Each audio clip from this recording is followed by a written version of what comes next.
안녕하세요. 엄마 묵상 TV의 에스더입니다. 오늘은 용서에 대한 문제를 생각해 보겠습니다. 먼저 말씀을 보겠습니다. 마태복음 18장 35절.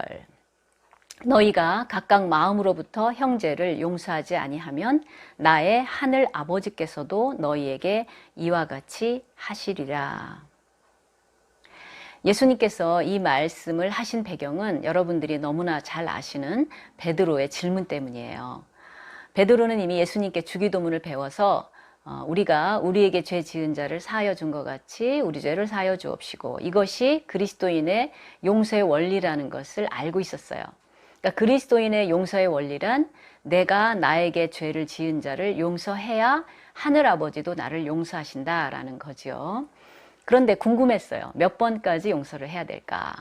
당시에 랍비들은 3번까지 용서를 해라 라고 했기 때문에 베드로는 선심을 썼죠. 7번까지 하면 됩니까? 완전수잖아요. 그랬더니 예수님이 70번씩 7번.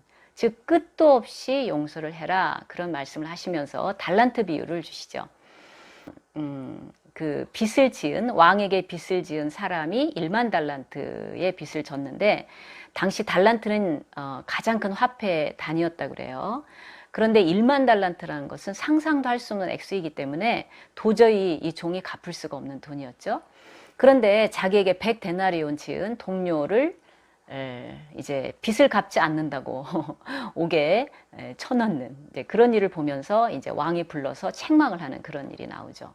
100데나리온과 1만 달란트의 차이는 60만 분의 1이라고 그래요. 그러니까 여기서 예수님께서 암시하는 것은 네가 아무리 큰 상처를 받아서 용서를 할 수 없다고 해도 결국 그것은 60만 분의 1에, 즉 내가 너를 내 몸을 부서뜨려서 용서한 거에 비하면 아무것도 아니다, 이런 얘기를 하시는 거죠. 하지만 우리 인간 입장에서는 진정으로 용서한다는 것은 참 쉽지 않은 일입니다. 용서를 했다고 그래도 또 감정이 올라올 수 있고요. 또 용서를 했다고 그래도 그런 일이 반복되면서 때로는 긴 시간을 지날 수도 있습니다. 살아오면서 완벽하지 않다 보니까 크고 작은 상처를 받기도 하고 주기도 하고 그렇지 않습니까?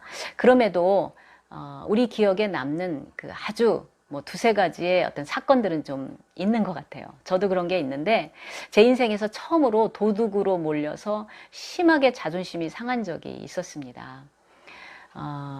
남편의 그 유학 때문에 영국에서 몇 년 머물렀을 때인데요.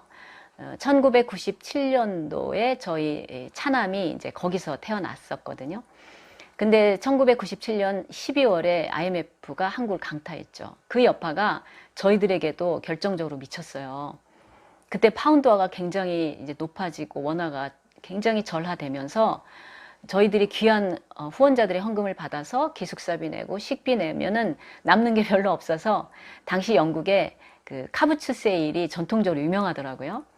토요일 등등에 그 영국인들은 오래된 것을 굉장히 아끼더라고요. 자기들이 쓰던 물건을 절대 버리지 않고 아주 값싼 가격에 물건들을 서로 사고 파는 그런 거였는데, 생활에 필요한 모든 것들은 사실 거의 거기에서 아주 헐값에 아이 장난감 속옷까지 사다가 그렇게 살았습니다. 그런데 그 IMF의 그 여파로 3분의 1로 수입이 줄은 거예요. 기숙사비도 안 되는 거예요. 그래서 제가 너무나 절망이 돼서, 얼마나 어렵게 이렇게 영국 유학을 왔는데 길바닥에 나앉는 것인가, 학업을 중단해야 되는 것인가, 그런 어려움을 느끼고 있을 때 동료 그 한국인 유학생 가정에서 자신들의 집에 방 하나가 여유가 있으니까 낼 수 있을 만큼 내고 같이 살자는 제안을 해줬어요. 그래서 이제 이사를 다 했습니다. 그런데 그 총장님 부인이 다른 그 영국인 부인하고 이렇게 저희 집을 찾아오신 거예요. 두 분 이제 영국 분이죠. 그래서 저는 이제 이사를 왔기 때문에 축하한다 오신 줄 알았는데, 앉자마자 왜 저 창문에 달려있는 그 커튼이 저 학교에 속한 것인데 가지고 왔느냐, 그렇게 말씀하시는 거예요. 저는 당시에 지금처럼 저 자신의 생각을 영어로 표현도 못하죠. 경제적으로 너무나 위축되어 있었죠. 문화적으로도 상당히 위축이 되어 있었죠. 그런 상황에서 제가 도둑으로 몰리는 것을 경험할 때 저는 굉장히 깊은 상처를 받았습니다. 그리고 이제 귀국을 하고 나서 사모님께서 이제 총장님하고 한국을 방문하셨나 봐요. 저를 만나고 싶다는 연락을 해오셨는데 제가 뭐 굳이 가려면 갈 수도 있었지만 가지를 않았어요. 아마 해결이 안 됐었던 모양이에요. 지금은 그렇지 않지요. 나중에 들어보니까 이 사모님이 한국인 유학생들을 굉장히 많이 챙겨주셨던 분인데 당시에 몸이 많이 아프셔서 이제 더 이상 그러지를 못하셨었나 봐요. 그러나 어쨌든 제가 그런 참 경험을 하면서 용서를 한다는 것이 이렇게 쉽지는 않구나 그런 생각을 했습니다. 사실 용서의 문제가요, 부모 자식 간에 어떤 관여가 되면 가장 그 깊은 고통이 되지 않나 싶습니다. 참 너무나도 뭐 제가 겪은 거하고는 비교도 안 되는 그런 어려운 사건을 하나 같이 나누고 싶은데, 여러분들 혹시 김영서 작가님 눈물도 빛을 만나면 반짝인다라는 책을 내신 작가님의 이야기를 아세요? 초등학교 5학년부터 친아빠한테 9년 동안 성폭행을 당한 그런 이야기입니다. 그런데 이 어린 여학생이 누구도, 그 당시는 엄마도 20살 때 엄마가 결혼해서 그때부터 아버지로부터 폭력을 당했고, 또 어머니가 너무나도 병으로 무기력해서 딸이 그러한 고통을 겪는다는 것을 알면서도 어머니도 아무것도 해줄 수가 없나 봐요. 그리고 딸은 성폭행뿐만이 아니라 폭력도 많이 당했다고 해요. 그런 어려움 속에서 이 어린 소녀가 자신을 하소연할 수 있는 길은 유일하게 하나님밖에 없었다 그래요. 그래서 하나님 앞에 끊임없이 눈물로 기도하고 그런 9년의 세월을 보내다가 어찌어찌 해서 이제 대학교 1학년 때 여름방학 때 드디어 탈출을 해서 경찰서에 가서 이것들이 사람들이 알려져서 아버지가 구속되는 그런 일이 있었다고 해요. 그리고 이제 결국 아버지는 교통사고로 이제 세상을 떠났다고 합니다.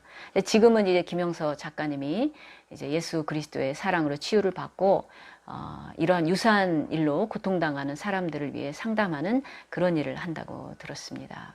그런데요, 용서를 정말 하기 어려운 그런 경우에 또 용서를 한 사람들의 공통적인 고백은요, 결국 용서는 나를 위해서 한 것이구나, 그런 고백을 해요. 그 얘기는 뭐냐, 내가 용서하지 않고 있을 때 나는 그 용서하지 않은 마음이 내 무의식 속에 들어가기 때문에 느끼지 못할지라도 그러한 분노와 용서하지 못한 부정적인 감정들이 무엇보다 내 영혼을 갉아먹는다는 거예요. 내 영혼의 긍정적이고 건강한 에너지를 낭비시킨다는 것입니다.